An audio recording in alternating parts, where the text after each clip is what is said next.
Hello friends, welcome to our YouTube channel Gyanofy. तो आज हम पढ़ने वाले हैं नेशनलिज्म इन इंडिया, जो आपके एग्ज़ाम के लिए बहुत इंपॉर्टेंट टॉपिक है और आपके जनरल अंडरस्टैंडिंग के लिए भी ये बहुत इंपॉर्टेंट टॉपिक है, क्योंकि आप करंट अफेयर में, करंट न्यूज़ में देख रहे होंगे कि आजकल लोग बहुत बार हर किसी के नेशनलिज्म पे सवाल उठा दे रहे हैं। किसी को भी एंटी नेशनलिस्ट का टैग दे दिया जा रहा, किसी को नेशनलिस्ट बोला जा रहा, किसी को एंटी नेशनलिस्ट बोला जा रहा। तो आखिर में नेशनलिज्म होता क्या है? क्योंकि जो लोग नेशनलिस्ट या एंटी नेशनलिस्ट का टैग दे रहे हैं, उनमें से 90% लोग को खुद नहीं पता होता है कि नेशनलिज्म क्या होता है। तो आपको उन 90% के बंदर दौड़ में शामिल नहीं होना है और आपको समझ के जाना है आज कि नेशनलिज्म आखिर सच में होता क्या है और एंटी नेशनलिस्ट किसे कह सकते हैं। तो आगे बढ़ते हैं। तो सबसे पहले हम देखते हैं कि फंडामेंटल्स ऑफ नेशनलिज्म क्या होता है। नेशनलिज्म को डिफाइन करने से पहले हम ये जानेंगे कि नेशनलिज्म के अंडर क्या क्या कंपोनेंट्स होते हैं। तो सबसे पहला components of feeling of oneness, कि हम सब एक हैं। फिर कॉमन कॉन्शियसनेस, सब लोग एक जैसा कॉन्शियस हैं हमारे देश में क्या हो रहा। फिर कॉमन एरिया या टेरिटरी, हम सब लोग एक ही एरिया या एक ही टेरिटरी को शेयर करते हैं। ऐसा नहीं कि हम यहाँ रह के यूरोप के नेशनलिज्म की बात करेंगे। हम जिस एरिया में रहते हैं या जिस टेरिटरी में रहते हैं, उसमें अगर वननेस की फीलिंग है, कॉमन कॉन्शियसनेस है, तो उसे हम काउंट करेंगे नेशनलिज्म में। और एक और चीज़ हो गया, वो हो गया कॉमन कल्चर या फिर हिस्ट्री। जैसे अगर आप सब एक ही टेरिटरी में रहते हैं और सबका हिस्ट्री एक है, कल्चर एक है, तो ये एक एडहेसिव फोर्सेस होगी जो आपको बाइंड अप करेगी और आप एक नेशनलिस्ट के रूप में उभरोगे।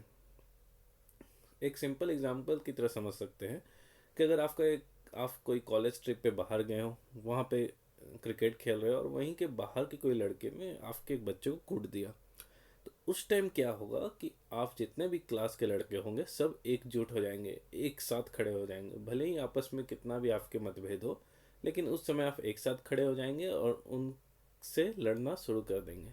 तो उस पॉइंट ऑफ टाइम में जो आपके अंदर फीलिंग डेवलप हुई, उसे बोलते हैं नेशनलिज्म। अगर इसे ब्रॉड में देखा जाए, कंट्री लेवल पे देखा जाए, तो उसे बोलेंगे नेशनलिज्म।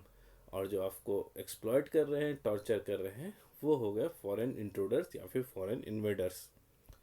तो जैसे कि हम देख सकते हैं इस मैप में, इंडिया बिफोर 1947, तो उस टाइम क्या था, ये पाकिस्तान वाला रीजन भी हमारा था, ये बांग्लादेश वाला रीजन भी हमारा था।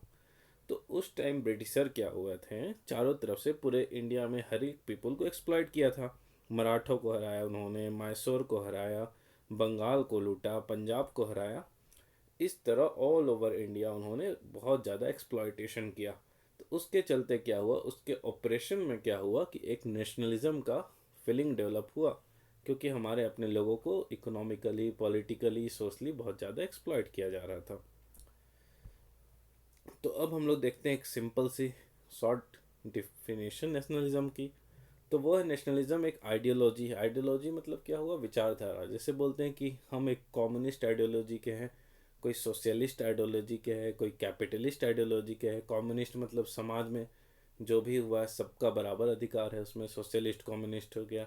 फिर आपका कैपिटलिस्ट हो गया, इंडस्ट्रियलिस्ट सेक्शन, जो डिपेंड करते हैं कि ओपन मार्केट होना चाहिए।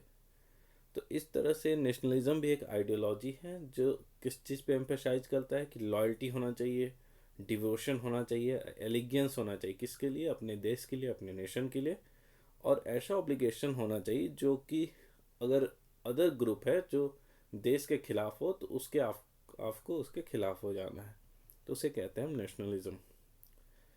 अब इंडिया में जो राइज ऑफ नेशनलिज्म हुआ, क्योंकि जैसा कि मैंने बताया कि आपके बच्चे ट्रिप में गए थे, तो अगर बाहर ही बच्चे ने आपके बच्चे को नहीं मारा होता, तो आपके अंदर एक सेंस ऑफ यूनिटी या सेंस ऑफ नेशनलिज्म नहीं डेवलप करता। तो इस तरह कॉज ऑफ नेशनलिज्म इंडिया में क्या था? सबसे पहले था इकोनॉमिक एक्सप्लॉयटेशन।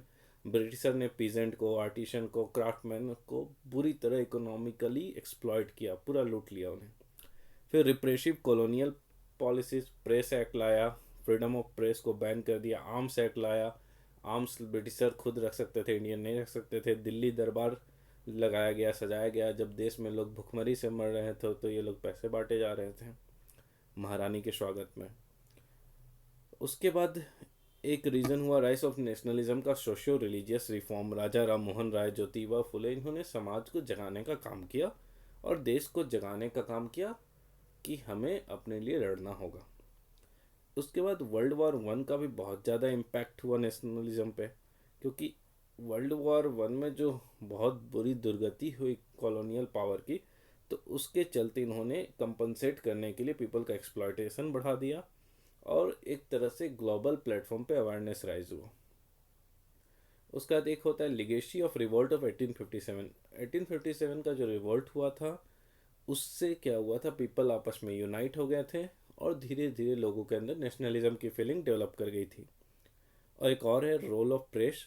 तो रोल ऑफ प्रेस में क्या हम देखते हैं कि इंटरनेशनल इवेंट्स हो रहे थे, आइडियाज़ ऑफ डेमोक्रेसी उभर के आ रही थी। तो ये सब जो आइडियाज़ थी, इसने ट्रू नेचर जो था ब्रिटिशर का, उसको एक्सपोज कर दिया था कि ये कोई देश को सुधारने या डिसिप्लिन करने नहीं, बल्कि पूरी तरह से देश को लूटने आए।